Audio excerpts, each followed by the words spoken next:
Good morning to all of you. Hello my dear friends. जैसा कि हम लोग अध्ययन कर रहे थे टीचिंग एप्टीट्यूड यूनिट 1, आज हम लोग बात करेंगे शिक्षण के सिद्धांत। पिछले कक्षाओं में शिक्षण सूत्र पढ़े थे, अब हम लोग शिक्षण के सिद्धांत के बारे में अध्ययन करेंगे।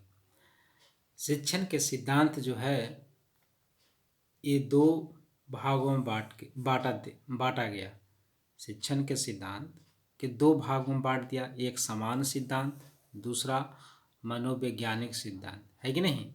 तो शिक्षण का सिद्धांत दो भागों में बट गया, पहला समान सिद्धांत, दूसरा मनोवैज्ञानिक सिद्धांत।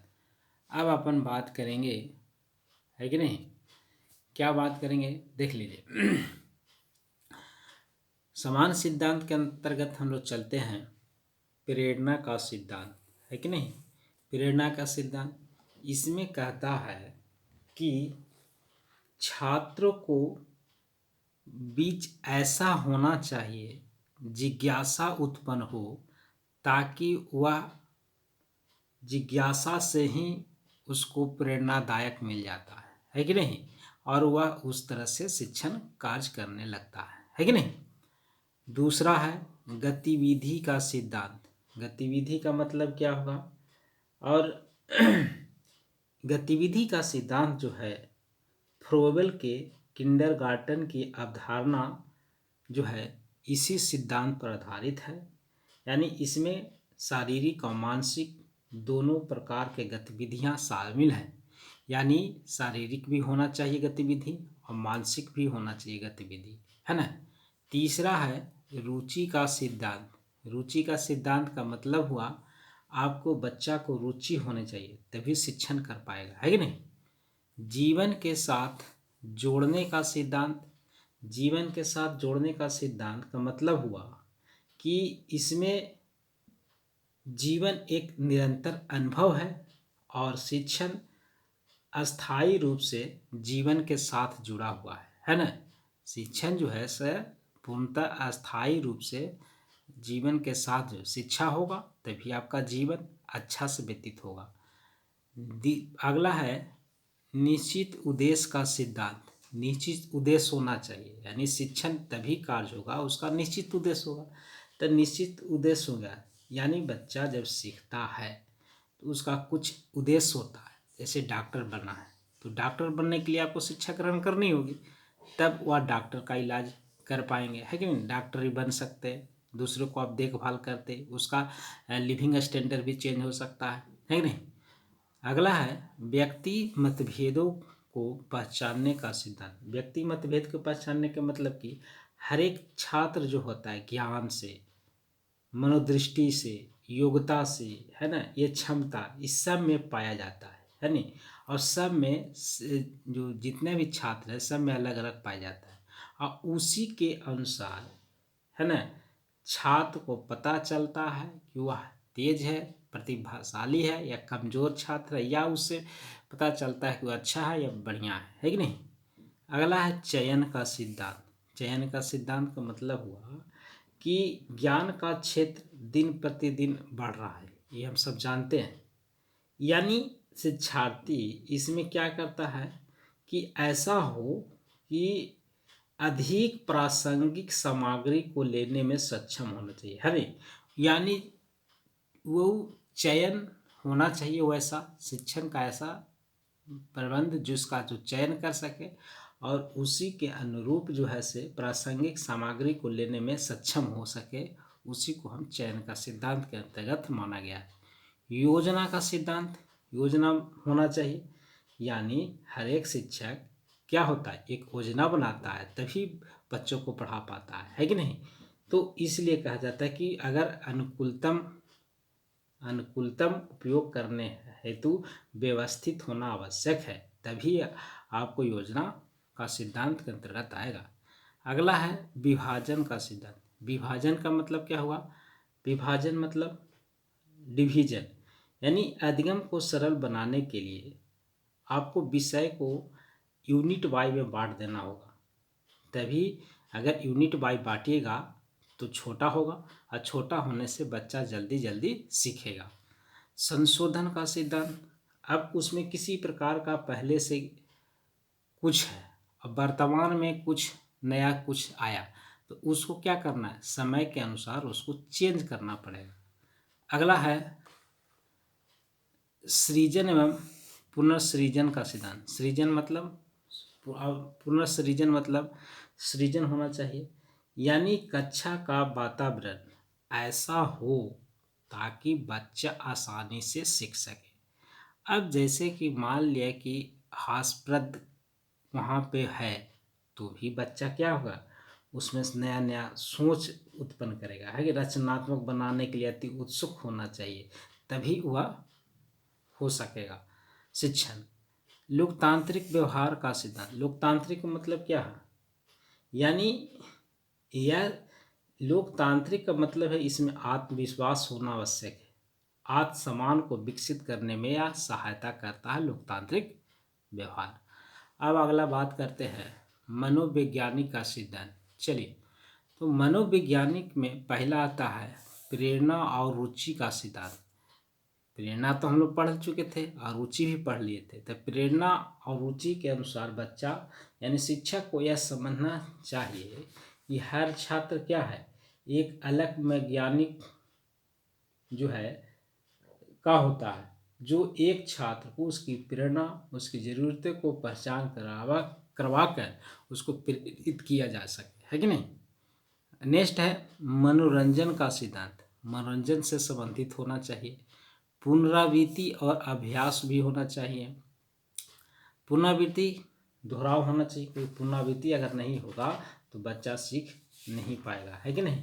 अब जैसे देखिए, हम आपको बात किए थे कि क्या बात हुई थी कि मनोरंजन का सिद्धांत, इसमें थोड़ा सा फिर से, क्योंकि मनोरंजन अगर नहीं रहेगा तो बच्चा में क्या आ जाएगा, थकान आ जाएगा।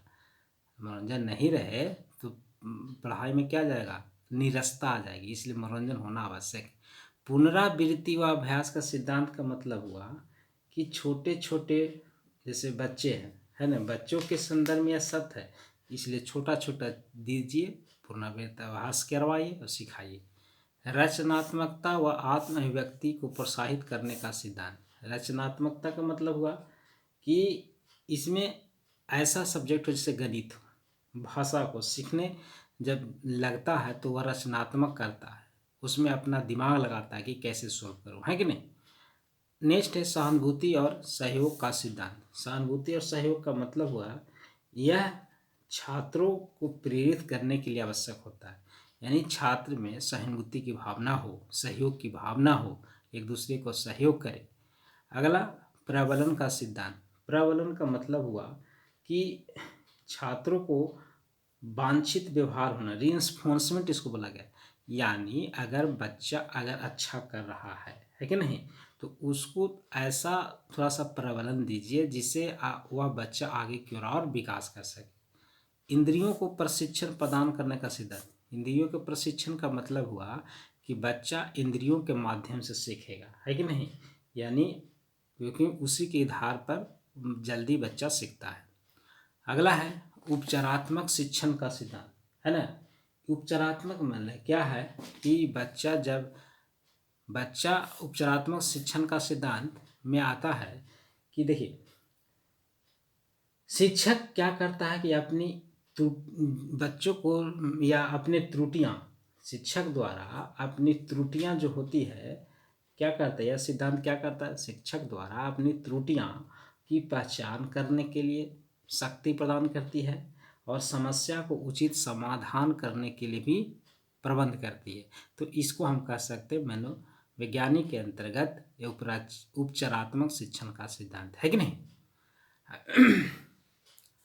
अब है इसकी शायद आगे हम लोग बात करेंगे विशेषताएं, है कि नहीं, देख लेते हैं अगला क्या है, होगा तो कर लेंगे हम लोग, छोटा चैप्टर होगा तो।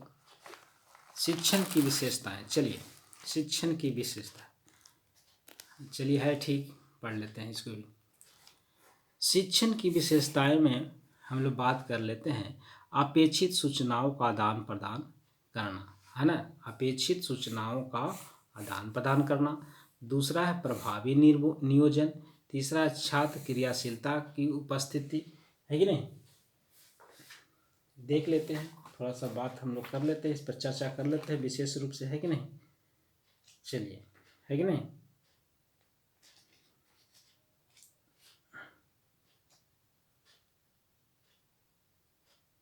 शिक्षण की विशेषताएं,